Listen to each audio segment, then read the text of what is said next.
बटाटा रस्सा बनवण्याकरता इथं बघा मी कढई ठेवली आहे. आता याच्यात तेल टाकूया.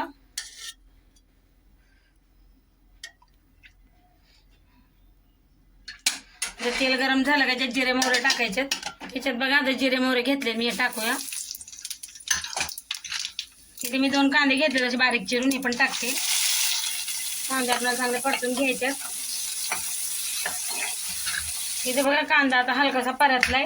त्याच्यात अद्रक लसूण आणि हिरवी मिरची घेतली मी अशी ठेचून, ते पण टाकूया याच्यात आणि आता मिक्स करून घेऊ.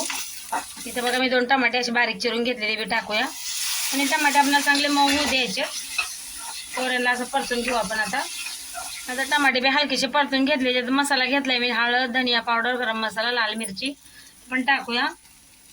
आणि आता आपल्याला हे मसाला चांगला परतून घ्यायचा आहे. त्याच्यावर झाकण ठेवायचं आपल्याला थोडी वेळ.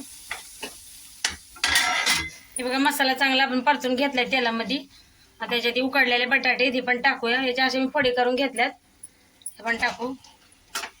आणि बटाट्यांना आपण आता मसाल्यामध्ये 2-3 मिनटं परतून घेऊया. हे बघा 2-3 मिनटं झाले मी मसाल्यात असे बटाटे परतून घेतलेत. आता किती आपल्याला रस्सा पाहिजे काय तसं आपण पाणी टाकायचं आणि याला आपल्याला 5-6 मिनटं आता हे बटाटे आपल्याला शिजवून घ्यायचे. पाणी आपण जसं आपल्याला आवडेल तसं रस्सा करा. आता याच्यावर थोडीशी कोथिंबीर टाकायची आहे. आता याच्यात चवीपुरतं मीठ टाकायचं. आता याला मिक्स करून घेऊ. आता अजून थोडंसं पाणी टाकते मी याच्यात.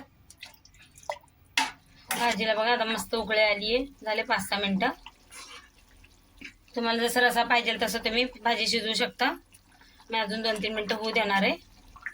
बघा तयार आहे बटाटा रस्सा भाजी आपली. व्हिडिओ आवडला तर लाईक सबस्क्राईब करा.